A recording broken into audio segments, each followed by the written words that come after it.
the last thing to talk about today is this article that popped up about places in Sydney. Now, it's talking about Sydney, but this is an issue that, well, covers everywhere.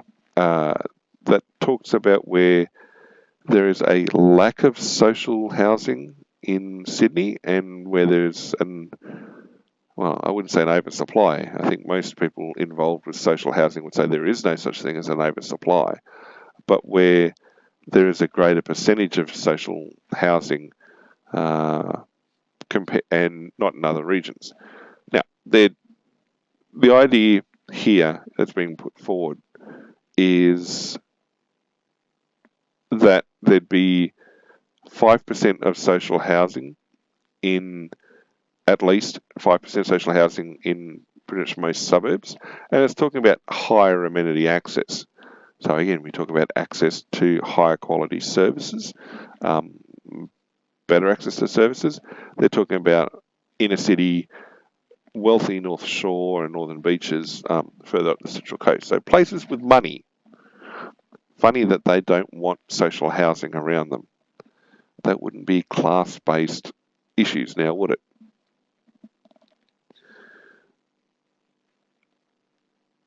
There was something I was talking about on one of the pre-stream streams where we were looking at the change in social housing in some locations. Well, I was talking about it in terms of Canberra because they've only recently had it's only been fairly recent there that they've had this.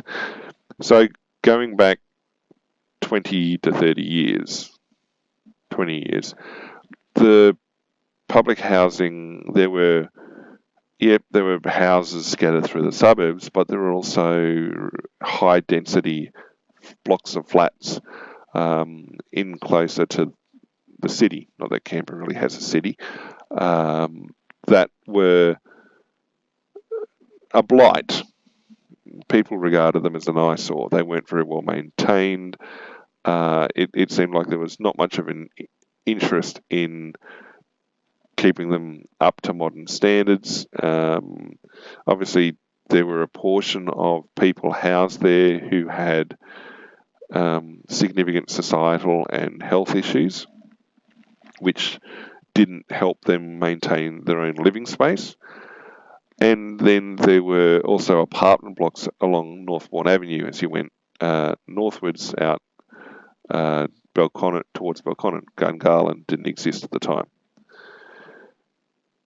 As Civic underwent a fairly massive investment of money and they built much larger shopping centres and did a lot to overhaul the city centre such as it was, eventually those tower blocks or the blocks of flats, which were very, very close to services, got torn down and replaced with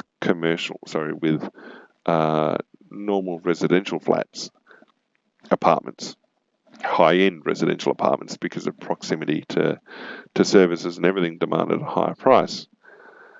Likewise, as they were pushing the light rail system into, well, after they built Gungahlin, they hadn't upgraded the roads very well, so you had tens of thousands of people trying to use a single small access road to get into the city and out. They eventually brought in the light rail system that serviced Gungahlin through into the city, but there were blocks of flats along Northbourne Avenue that also got torn down, again, because they weren't very well maintained, etc., and in their place, high-end apartments got built. The cynical observer would have said that this was being done because those public housing tenements occupied very, very prime real estate and that it was a problem for the other residents who already lived in those areas because it dragged down what was already very high property prices. The solutions that came out wasn't a tear down and replace and move the residents back in.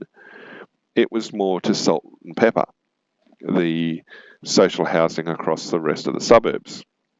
And so what you have is a range of dedicated housing or medium density apartments or townhouses being built through existing suburbs and then designating them as public housing and putting people in there. So you've moved people around the city, around the ACT, and taken them sometimes away from where they always lived to places where they've got no connection.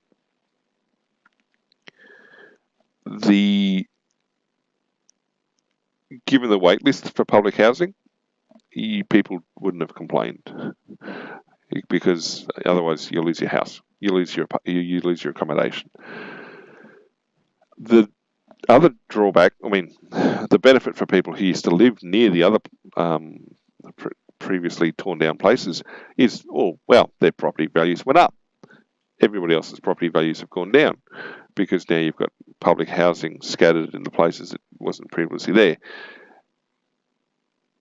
It also causes an issue for security, policing, all that sort of stuff, because now when you're responding to people who are having crises or who have issues living in society, who are housed in public housing, they're now spread out, and the burden of being able to access them is, increased. And if you're not increasing your support services or your first responder services, likewise, then it becomes an issue. And with the way the ACT has approached property crime and things like that, it's set a level of almost an acceptable level of property crime that won't be prosecuted or will only be lightly prosecuted. Yet the communities into which these housing units have been placed, whilst they do their best to continue to maintain a social fabric, all they can do is live with it without resorting to breaking the law themselves. Now, it's not all doom and gloom. There's some wonderful modern public housing setups that now exist. People have an opportunity to live more places. Yeah, everyone wants to live in a city or wants to live in certain locations. That can't always happen. I think the supply of housing has slightly increased, which is also good because it's like a 2 to 3 year wait list to get into public housing. But you also then run the risk of moving your underemployed support workers or your underemployed workers out of the areas where they work and need to live, and force them to rely on public transport or other expensive ways of getting back to work, or they become unemployed. Similar things happen in places like Byron Bay, where the cost of property and even availability of rental houses and space is so difficult that the average worker, the retail worker, the coffee shop worker, food services, retail, etc., can't afford to live in the town, and so have to either live in a satellite community or house share or find some unknown way of being able to afford to live there because, supply of housing is constrained and it's become highly desirable by a lot of rich people.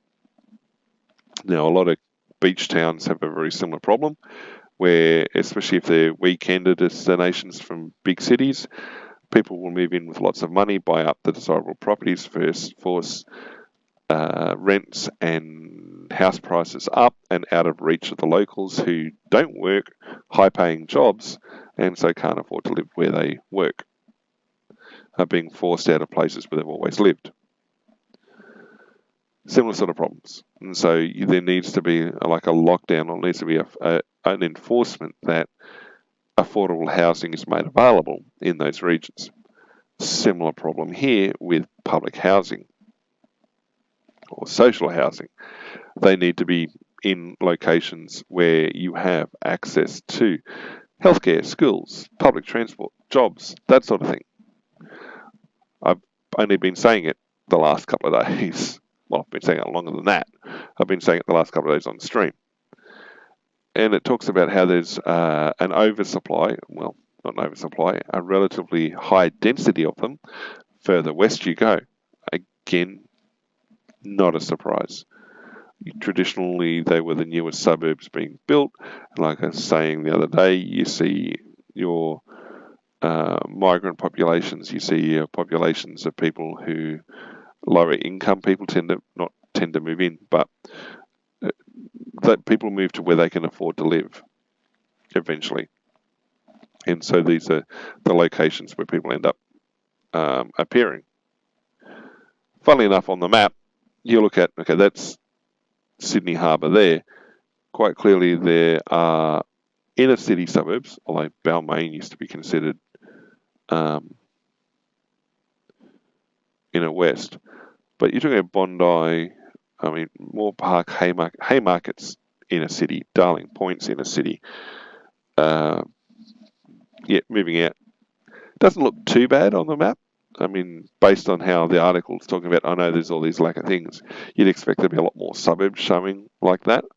But, I mean, unsurprisingly, a lot of NIMBYism and that not in my backyardism. And they talk about that as well, that the more money people have in a suburb, the less likely it is you're going to have a decent supply of public housing or social housing.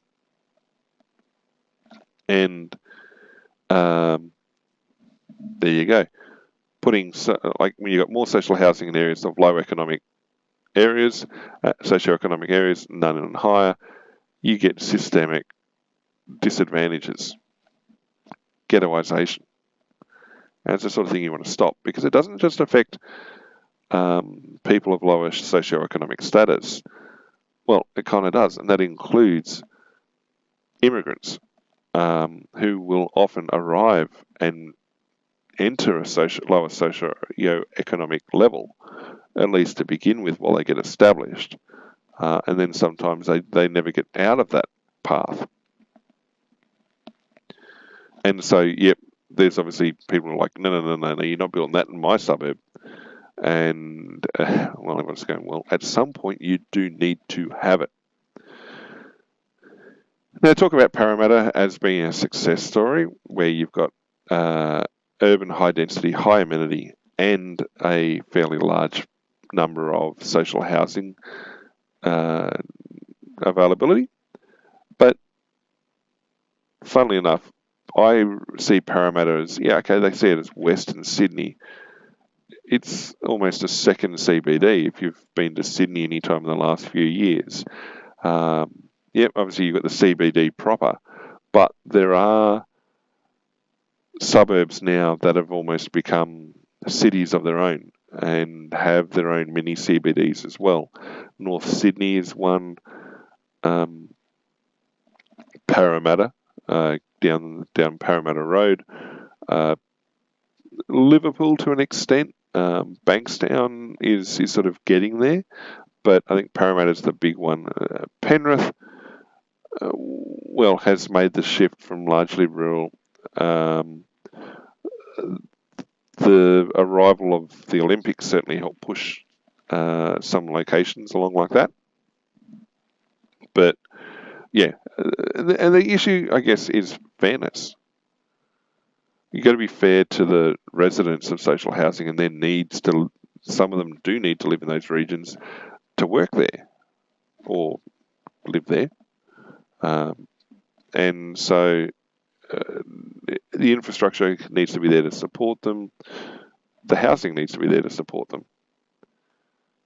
So, it's ties into all the stuff that was happening over the weekend as well. And the problem is just a lack of availability. Okay, everyone's got a right to belong to a community. So it's, again, interesting to see that talking about it in related areas, articles continue to appear talking about the requirements, talking about the difficulty of access and stuff at the moment. And not just New South Wales, the last one was talking about Victoria, the one before that was talking about Queensland. There's these issues everywhere. And they're problems that don't get fixed anytime soon. And it tends to be a long enough time frame that a government will have gone through at least one or two elections before the solution is implemented. It takes that long to build and plan and get approvals, yada, yada, yada, even if you are the government.